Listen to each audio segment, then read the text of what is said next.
We've got a busy week for Tony Khan, and SummerSlam is up next. It's all here on the Wrestling is Bullshit Report. Welcome back, guys. This is episode 12. I'm very excited to be here today. Let's talk some wrestling. So, for those of you who don't know, we start this show off with the results. Excuse me. We start with NXT, where Brooks Jensen defeated Josh Briggs in a no disqualification match. We also then went to AEW Dynamite, Blood and Guts, where Team AEW defeated the Elite in the annual Blood and Guts match, which was fantastic. I think this year's Blood and Guts 2024 was the best Blood and Guts match we have seen in the past couple of years. Maybe ever? I don't know. I think the first two were really good. So that's up for debate, but this was a really good Blood and Guts match in this past week in the world of professional wrestling. And right after that, 2 days later, Darby Allin, who was a part of the victorious Team AEW, went ahead and won the Royal Rampage match. So not only did he demand and receive a TNT Championship match at Allin during the Blood and Guts match, but he also won the Royal Rampage, which makes him the number one contender to the AEW World Championship. So yes, at Allin, we will see Darby Allin versus Jack Perry for the TNT Championship. And then at AEW Dynamite Grand Slam, we will also see Darby Allin take on Swerve Strickland for the AEW World Championship. They're throwing Darby right back into the mix of things, and I think it's justified. He's a fantastic wrestler. So, yeah, man, it's just crazy because Rampage tapes right after Dynamite. So not only did Darby Allin compete in the Blood and Guts match to close out Dynamite, but he actually then, within 30 minutes, 45 minutes or so, went back out to the ring and was a part of the Royal Rampage match on this week's episode of AEW Rampage. Very interesting, I will say. You could critique Tony Khan and say that's not the best way to utilize your talent, having them wrestle in a Blood and Guts match and then within less than an hour going out and having a Royal Rampage match. But honestly, it's not that big of a deal, and it's Darby Allin. We know he's down to do some crazy stuff. So I was just shocked that he was in the Royal Rampage match to begin with. He had just been in the Blood and Guts match. Nonetheless, man, like I said, busy week for Tony Khan. So Friday afternoon, we had Ring of Honor Death Before Dishonor, and we saw two new champions crowned. We saw Lee Moriarty defeat Wheeler Yuta for the Ring of Honor Pure Championship. Wheeler Yuta has had this championship for about 2 years now. And I'm not going to say it's been boring, but it's been 2 years. You know what I mean? So it's really cool to see the Ring of Honor Pure Championship on somebody else. And I think Lee Moriarty is the man for the job. I'm eager to see what he does with that Pure Championship because I personally love that championship. I love the pure rules that come with it. I think they're very unique. And I love to see the direction that Tony Khan is going with these mid-card championships. He's establishing Lee Moriarty, and then he's using the World Television Championship for the men and the women to establish younger talent as well, such as Kyle Fletcher. Now the television championship is on Atlantis Jr. from CMLL, who's a fantastic young talent out of Mexico. So I do think the past 2 years of Ring of Honor, since Tony Khan has bought it, have been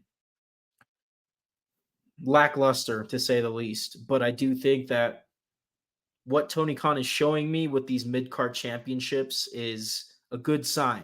Lee Moriarty winning the Pure Championship is a good sign. And then, of course, Red Velvet winning the Ring of Honor Women's World Television Championship is also a good sign. I think he's not just throwing belts on people, he's building people up. He's building people up with the weekly show, and then he's going ahead and giving them a moment and giving them the opportunity to be a champion. And then maybe they can go over to AEW if, a bigger stage is necessary for the talent. I think that's definitely in Lee Moriarty's future. And I could definitely say the same about Red Velvet. So, yeah, before they get a little more mainstream on AEW in the next couple of years, you get to see them in Ring of Honor. It's very much like NXT, and people say, oh, Ring of Honor is not like NXT. Yes, Ring of Honor is like the NXT to AEW. Yes, it is. And that's not a bad thing. So here we are, and we get to see two new champions at Death Before Dishonor. And then We go to Saturday, right after AEW Collision. We had AEW Battle of the Belts 11. And in the main event, we saw Dustin Rhodes and the Von Erichs win the vacant Ring of Honor World Six-Man Tag Team Championship.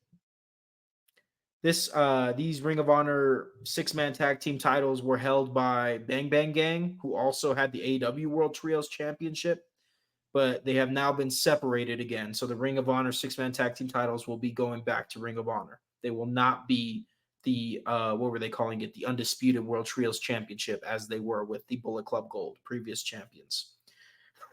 So yeah, we got new champions all over Ring of Honor in this past week of the world of professional wrestling. And then in AEW, we had Blood and Guts and the Royal Rampage, which is one of my favorite weeks of AEW. Very entertaining every time. Doesn't miss.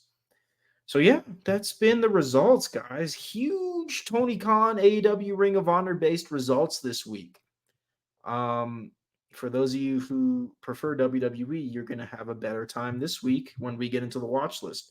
But before then, we have one bit of news before we go into the watch list, and it's also AEW related.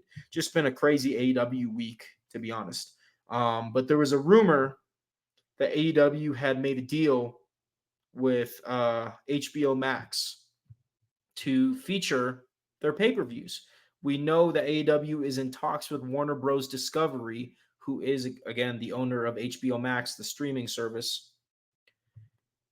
And there's rumors circulating, again, the rumors, that's why they're in the news, that AEW does want their pay-per-views featured on Max. And I think from an accessibility standpoint, that would be fantastic. And from a financial standpoint, I don't like, forking over $50 9 times a year to watch AEW pay-per-views. If I already have Max, I love watching House of the Dragon, My Adventures with Superman, Suicide Squad, Isekai. Anyway, HBO Max is a fantastic streaming platform. So if AEW is able to put their pay-per-views on there, that would be fantastic. As well as Ring of Honor. If Honor Club became a part of HBO Max, that'd also be fantastic. I think a lot more people would tune into Ring of Honor just because they already pay for HBO Max.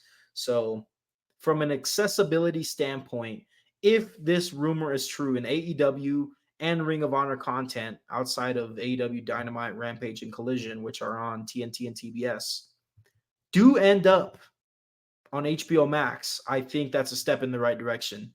I think a lot more people start watching AEW just because of the accessibility, and a lot more people start realizing that it's good content. It's good stuff. I'm not going to lie. AEW's made some mistakes. AEW has been boring for certain amounts of stretches in their existence, but I will say they always find their way back. And yeah, AEW and Ring of Honor being on Max is best for business, and I think important for the long-term success of AEW. Yeah, that's the only bit of news today, guys. This is going to be a super short episode, which I like, which you like. We don't have to sit here all day. So let's get into it, man. Let's get into the watch list. We got 4 shows for you guys this week. We start off with Tuesday, NXT, the Great American Bash. The Unholy Union defend the WWE Women's Tag Team Championship against Metaphor. Kind of cool to see those tag team titles for the women going over to NXT. Tony D'Angelo defends the NXT Heritage Cup against Tavion Heights. And last but not least, this is a money match. Roxanne Perez defends the NXT Women's Championship against Thea Hale. If they were to put this match on the SummerSlam main card, I wouldn't even complain. That's how good this match is going to be, guys. You guys got to watch NXT Great American Bash this week. Roxanne Perez, Thea Hale, 2 of the youngest, best women's wrestlers in the world right now. I'm excited for Tuesday. I'll tell you that much right now. Then we go all the way to Friday Night SmackDown. The Unholy Union, twice in 1 week, defending the Women's Tag Team Championship against Bianca Belair and Jade Cargill. So even if they do get past Metaphor on Tuesday, there's not a big chance that they're going to get past Bianca Belair and Jade Cargill on Friday. I'll tell you that right now. Next, man, we also have DIY defending the WWE Tag Team Championship against the Bloodline. This will be Jacob Fatu and Tama Tonga taking on DIY. And I wouldn't be surprised if they win this match because the Bloodline has been on a roll lately. I do have one critique. I do have one nitpick. I wish the Guerrillas of Destiny were fighting for these WWE Tag Team Championships, not Jacob Fatu and Tama Tonga. I understand Jacob Fatu and Tama Tonga are two of the most popular wrestlers in the bloodline and what have you, and that's all fine and dandy. But for us diehard fans that have been watching New Japan for all these years, the Guerrillas of Destiny means something to us, man. I want to see the Guerrillas of Destiny hold these titles more than Jacob Fatu and Tama Tonga, more than that pairing. I want to see the Guerrillas of Destiny, and that's what I'm going to say. I'm sure some of y'all agree with me. Sound off in the comments if y'all agree with me, but I think it's a huge missed opportunity to have Jacob Fatu and Tama Tonga team up instead of Tama Tonga and Tonga Loa, the Guerrillas of Destiny, one of the best tag teams of this generation. They should be winning the titles, not Fatu and Tama Tonga. That's all I'm going to say. Friday, I'm excited to put this on the watch list. The first time CMLL has been on the watch list. CMLL Super Viernes, which translates to Super Friday. CMLL does shows out of Arena Mexico and televises them on Tuesday and Friday. You can, of course, watch those with a monthly subscription to CMLL's YouTube. You just got to make sure you look at the tiers before you buy and make sure you get the tier that gets Super Viernes, which is probably their best show, like their flagship show. Anyway, Super Viernes. MJF will defend the AEW American Championship against the Templario. Excuse me. Whether it's the AEW American Championship or the AEW International Championship, I don't know what we're calling it. MJF reintroduced the title as the American Championship, but Will Ospreay and others have been referring to it as the International Championship still. Nonetheless, whichever title you want to call it, MJF will be defending it this Friday at CMLL Super Viernes against Templario. So yeah, man, we got one more show on the watch list this week before we go on and get out of here. And that is WWE SummerSlam, an absolute must-watch show. Let's run down the card. Sami Zayn will defend the Intercontinental Championship against Braun Breaker. Will Sami Zayn be able to escape Braun Breaker this time as he did at Money in the Bank, the last premium live event? We will find out. Liv Morgan defends the Women's World Championship against Rhea Ripley. Now, this is intriguing. What do they do here? Do they have Rhea Ripley dominate Liv Morgan and gain her championship back? Or do we see some foolery around with Dirty Dom? We'll find out. I think that this match between Liv Morgan and Rhea Ripley is going to have a big storyline twist. I can just feel it. So I hope I'm right, because then I get to say, haha, I told you so. All right, Logan Paul will also defend the United States Championship against LA Knight. Yeah, really hoping for LA Knight to win his first singles championship on the main roster here. I think it's time, and we'll see what happens. Yeah, I think everybody and their mama is rooting for LA Knight. Yeah, in this match. Yeah. All right. I annoy the shit out of my girlfriend with that yeah stuff. I'll tell you right now. And I know you do too. Look at me. I know you do too. Anyway, Bayley defends the WWE Women's Championship against Nia Jax. These are two veterans fighting for the WWE Women's Championship, a prestigious, historic championship.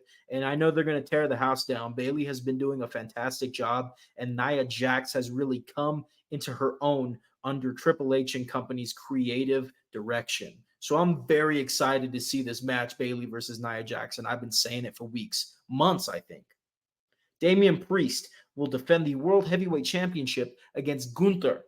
And this will be interesting too. I definitely think Gunther's got this in the bag. There's no way Gunther does not win this World Heavyweight Championship here. But we will see, man. We will see. It's very interesting, to say the least. Last but not least, man, and what I'm curious about is if this match in particular is going to main event the show, as Cody Rhodes, the American Nightmare, defends the undisputed WWE Championship against Solo Sikoa.